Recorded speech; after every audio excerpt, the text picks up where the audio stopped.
sí ìlú ọ̀nà àlàáfíà kó wá tí a kò mọ rí ìṣòro kan ján tí bá ọmọ tí wọ́n ṣe wòye sí ọ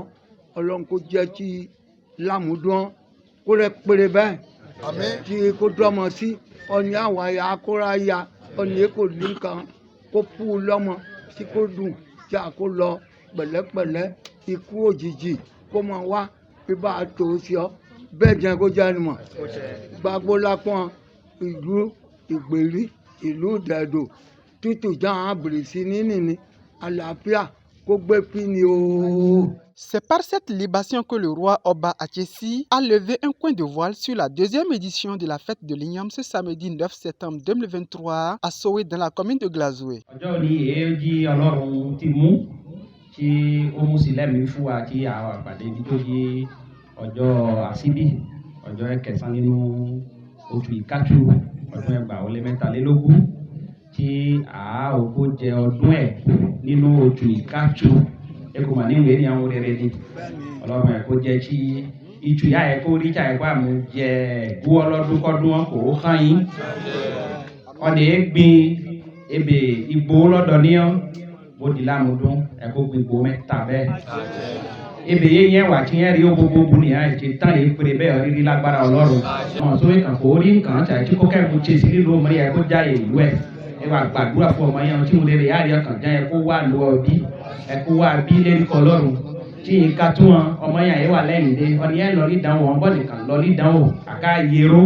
ọmọ yẹn kan já yọ rí àká yẹrọ ni. Pérenniser cette fête afin qu'elle s'enracine pour le bonheur de tous, c'est le souhait des sages et notables du dit village. ẹ jẹ́ kí adidome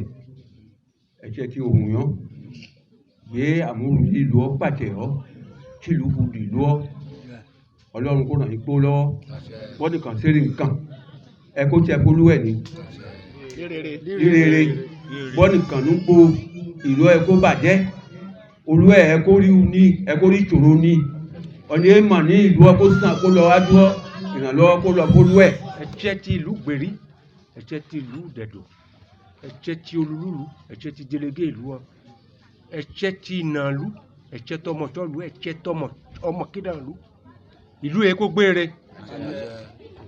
ó dùn náà títí fẹ̀ nígbò yá àwífẹ̀ ní ọdún tuọ́ ó dín kẹ́ dùn náà mọ́ pàṣẹ àrùkò ní jẹ́ ńlọ́ọ́dẹ́ mẹ́ àrùkò ní jẹ́ tí mo àgbìn tó rẹ̀ múlò tí àwa célébrer wọn mọ̀ gbìyàn ó dín kẹ́ dùn náà títí ọ́ ó dùn náà ń kúrò ọjọ́ ẹ̀ mọ̀ ń kú ọ́ bonne fête ce serait une fête continuelle. ọdún yìí àtúrà kò ní lè kókó má mi o ọdún yìí àtúrà kò ní lè kókó má mi ohun tí mo dáwọ́lé ayọ̀ ni ohun tí mo béèrè lolúwa yóò ṣe ọdún yìí àtúrà kò ní lè kókó má mi. ọ̀nì èjì àmú ọgbọ́n yìí wáfẹ̀ ní àǹkó àkàn ọdún iṣu jíjẹ lọ́dún kọ́dún èèyàn ọlọ́run kó ṣèrànlọ́ fọ́ni ènìyàn gẹ́gẹ́ bá a ní àkáàjọ ọdún iṣu ẹ̀gú lọ́dún kọ́dún nílùú èèyàn ìlọsíwájú ẹ kó gbé nínú mọ̀ ọmọ wẹ́rẹ́ pátápátá ká bá àwọn èèní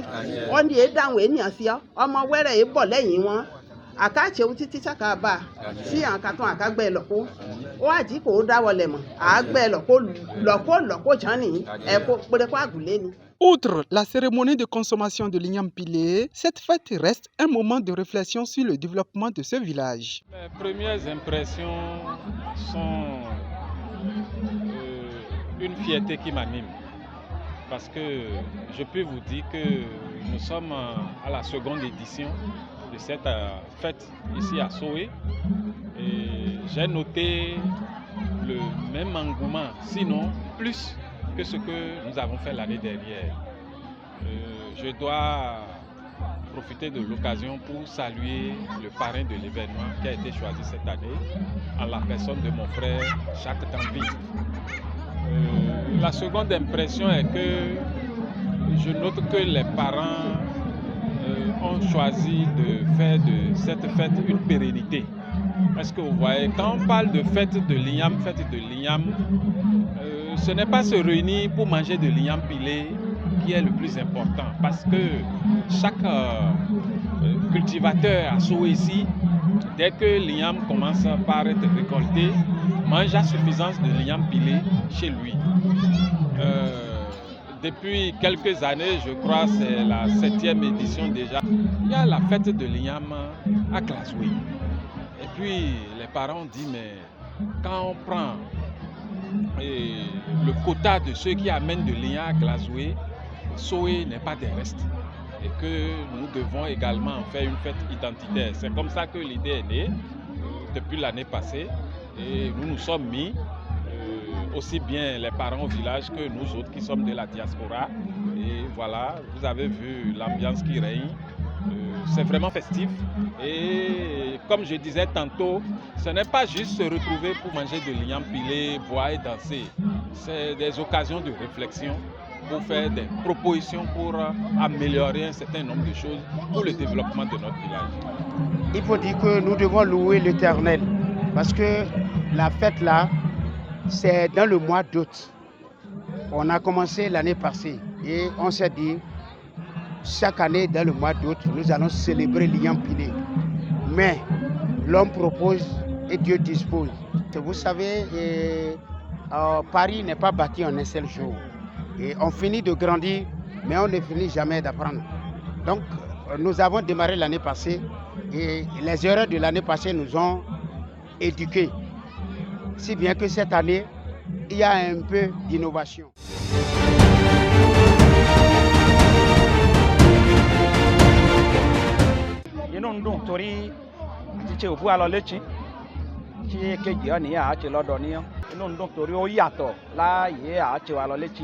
Ìfẹ́ ní àálọ̀ kó léwájú ọlọ́run ẹ̀kọ́ sẹ́tì tí ẹ̀kọ́ péré báyìí ọmọ ìlú wọn yìí ó jàn ṣàkóyọ wá nǹkan díàn lọ́wọ́ ṣàkóyọ wá hàn ọlọ́run ẹ̀kọ́ ṣe bójú ìṣòro jàn ó ṣe tí ọ̀nìkan kò yọ wá ìṣòro yìí nìyẹn kó dáwọlẹ̀ tí ló ní yìí bó ṣe jí iṣẹ́ jẹ́ ṣe tí ọ̀nìkan kò yọ wá iṣẹ́ jò yẹn ṣe tán náà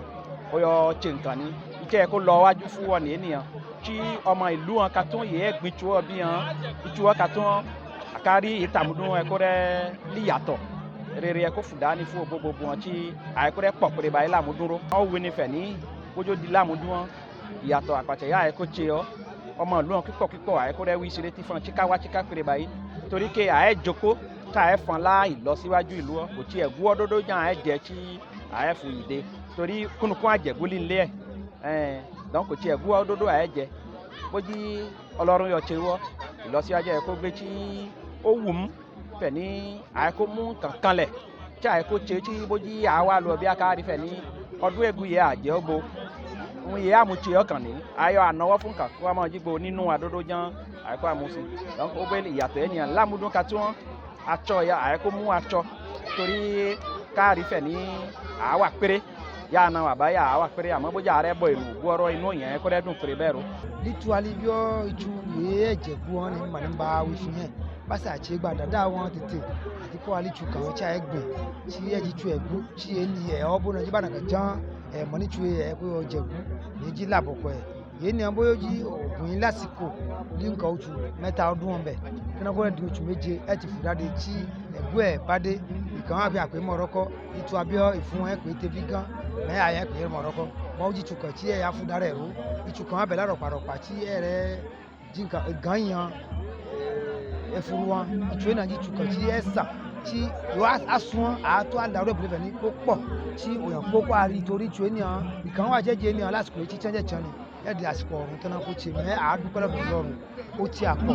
tí a mọ̀ ní ọdún yà á tẹ̀ yọ àpò àpòjì kò sí kéèyàn ni.